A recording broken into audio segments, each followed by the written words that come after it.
All right, so today we're taking a deep dive into How to Study Mathematics by Lawrence Neff Stout. I know you're a math student listening, so we've pulled out the best advice from Stout just for you, to help you really conquer college math. Yeah, it's like having a tutor right here with you, guiding you through all the key concepts and strategies that you can use to really excel in math. First things first, we need to acknowledge the obvious. College math is a whole different world than high school math, right? Oh, yeah, absolutely. Stout really dives into this transition from, focusing on just algorithms and procedures to actually understanding the theory. Yeah, a lot of students struggle with that. Yeah. Because in high school, it's all about, formulas and getting the right answer. But college math is more about, the why behind those formulas, the rigorous definitions and the theorems and the proofs. The less plug and chug, more exactly real understanding. More about understanding, the logic and the structure behind math. And Stout argues that this deeper level of understanding is really what's crucial for success in college math. And it all begins with mastering the language of mathematics. Which brings us to definitions. Oh, yeah, and Stout is very clear about this. You can't just skim over definitions. You need to break them down and understand every single word. Absolutely. And how they all work together. Yeah, it's more than just memorizing them, although that's definitely important. It's more about internalizing the meaning of each term, so you can apply it correctly in different contexts. Stout even suggests trying to reword definitions in your own words to make sure you really get it. That's a really good tip. He also talks about creating your own examples. And this is where things get interesting.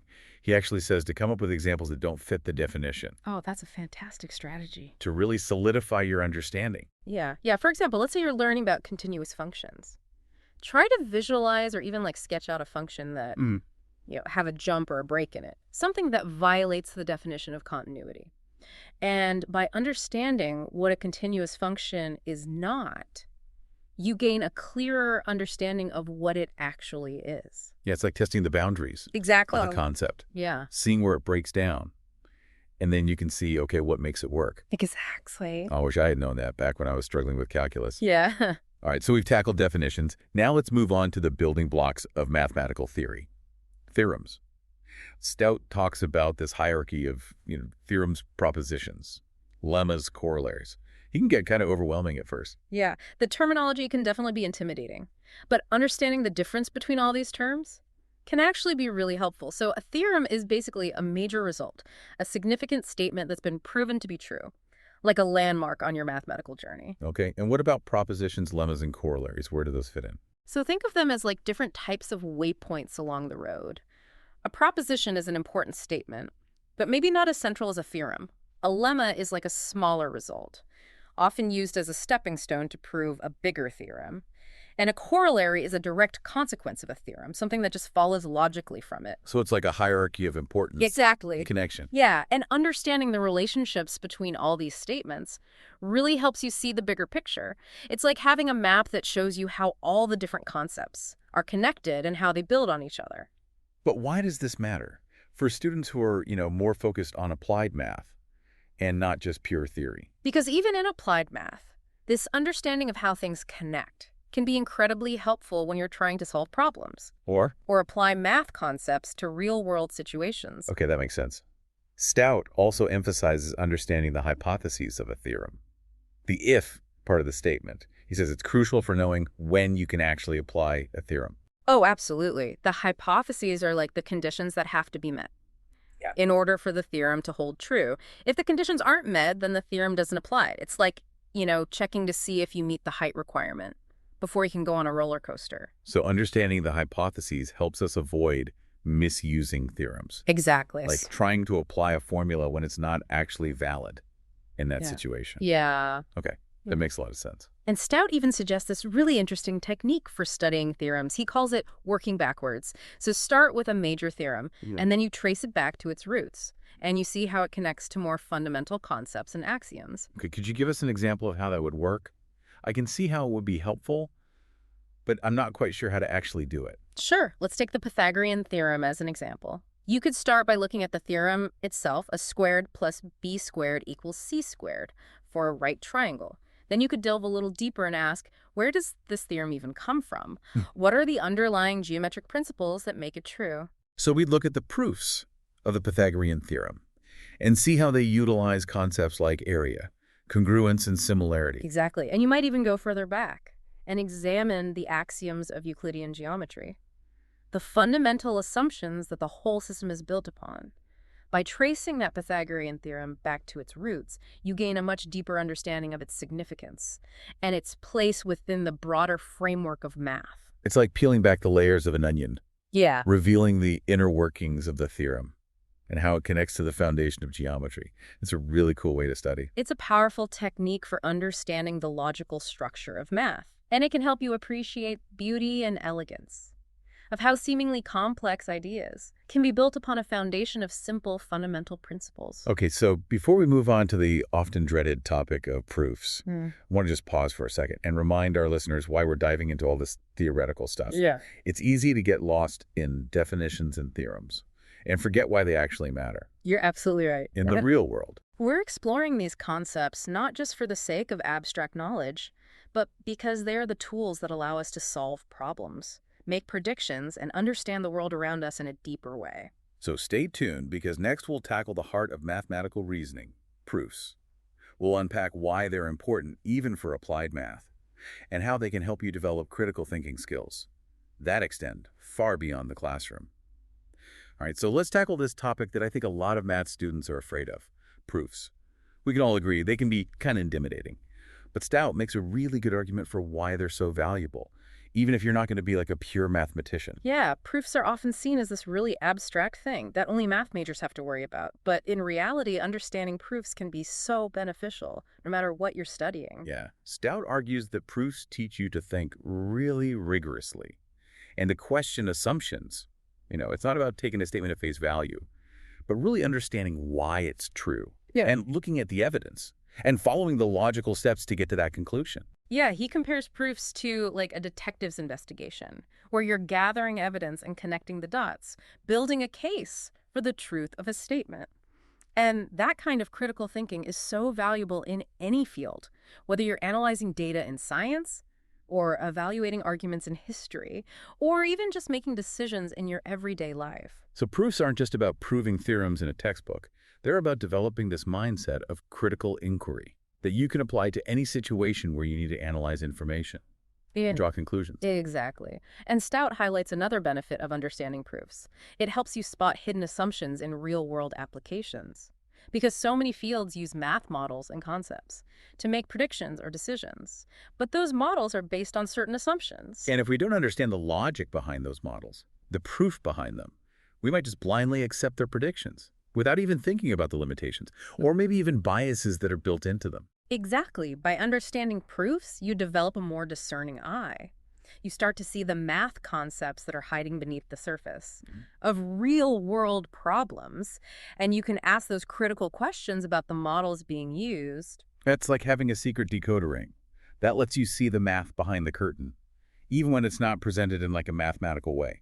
That's a great analogy. And this ability to see the math behind the curtain is becoming so important in today's world, where we're constantly being hit with all this data and algorithms and predictions. Okay, so we've established that proofs are valuable, but they can still be really challenging. Stout acknowledges that. And he gives some really practical advice for tackling them. He emphasizes that practice is key. But it's not just about memorizing proof techniques. He suggests trying to work through the same proof in multiple ways. Oh, that's a really interesting approach. It's like trying to solve a puzzle using different strategies. You might start with a brute force approach, and then try a more elegant solution, maybe even discover a shortcut along the way. And each approach strengthens your understanding and gives you more tools for tackling future proofs. Yeah, and Stout also suggests something he calls a mixed-up problem set for practicing proof techniques. It's like a surprise quiz for your brain. Okay, I'm intrigued. Tell me more about this mixed-up problem set. How does it work? So you gather a bunch of problems that require different proof techniques, like direct proof, proof by contradiction, proof by induction, and you mix them all up. So you don't know what type of proof you're going to be facing. So it's like a mathematical decathlon where you have to be ready to use different skills depending on the challenge. Exactly. It forces you to analyze the problem, identify the key features, and then choose the right proof technique. That sounds like a great way to become more flexible with your proof writing. It is, and Stout emphasizes that this kind of thinking is essential not just for math, but for any field where you have to solve problems. Okay, so we've covered definitions, theorems, proofs. Now let's move on to the practical side of things. How to actually study math effectively. Stout has some great advice on this too. All right, so we've covered a ton of ground, from definitions and theorems all the way to those tricky proofs.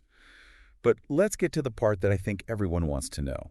How do we actually study math effectively? I mean, Stout has some really good advice, and I think it's going to resonate with anyone who's ever felt overwhelmed by just how much there is to learn in math. One of the things that really stuck out to me about Stout's approach is how much he emphasizes active learning.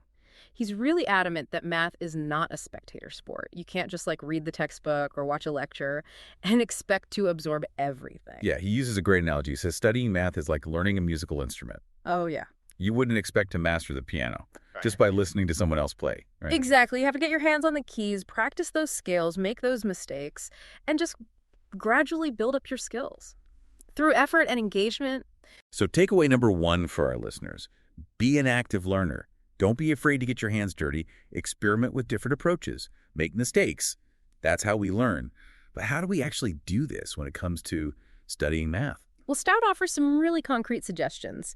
He's a big fan of creating what he calls a definition theorem outline. Basically, it's like a roadmap of all the key concepts and relationships in a chapter or topic. So instead of just highlighting definitions and theorems in our textbook, we actually write them out in a structured way, showing how they all connect. Exactly. It's a way of organizing information so that it makes sense to you. Create a framework that you can use to navigate the material. That sounds so helpful, especially when you're dealing with a really complex topic. It's like having a map of the territory before you start exploring. Exactly. And Stout emphasizes that the act of creating this outline is just as important as the outline itself, because it forces you to engage with the material. Think about how those concepts are connected. Put things into your own words. So takeaway number 2, build a solid foundation by actively engaging with the material, seeking to understand the why behind the what. And a definition theorem outline is a great tool for that. What else does Stout suggest? He also stresses the importance of not getting bogged down in the details. Before you grasp the big picture, he recommends skimming through a section or chapter just to get a sense of the overall structure. It's interesting. It seems counterintuitive to skim over the details, but I guess it makes sense to have that general framework in mind before diving into the specifics. Exactly. It's like looking at a map of a city before you start exploring the individual streets. And once you have that big picture understanding, you can go back and delve deeper, knowing how all those little details fit together. Exactly. And as you're studying, Stout really encourages students to constantly ask questions. Don't just take a theorem or a proof at face value. Challenge it. Question it. Try to understand why it works the way it does. Cultivating that sense of curiosity, Yes. that critical thinking. And of course, he also emphasizes the importance of practicing regularly. Just like with that musical instrument analogy, consistency is key. Set aside some time for studying math every day, even if it's just for a little bit. Yeah, don't try to cram it all in at the last minute. Math is a subject that requires time and patience. It's a marathon, not a sprint. Well said. And lastly, don't be afraid to ask for help. Your professors, TAs, classmates are all valuable resources. Collaboration can be really powerful. It can. So to wrap up our deep dive into how to study mathematics, here are the key takeaways. Be an active learner. Build a solid foundation. Get the big picture before diving into the details. Ask questions. Practice consistently. Yeah. And don't be afraid to get help. Those are great takeaways. And remember, all these skills that you're developing in your math classes, they'll help you out far beyond the classroom. Critical thinking, problem solving, logical reasoning, these are valuable assets in any field. We hope this deep dive has been helpful and is giving you some useful strategies for tackling college math. Remember, it's challenging, but it's also super rewarding. And with the right approach, you can succeed. Until next time, happy studying.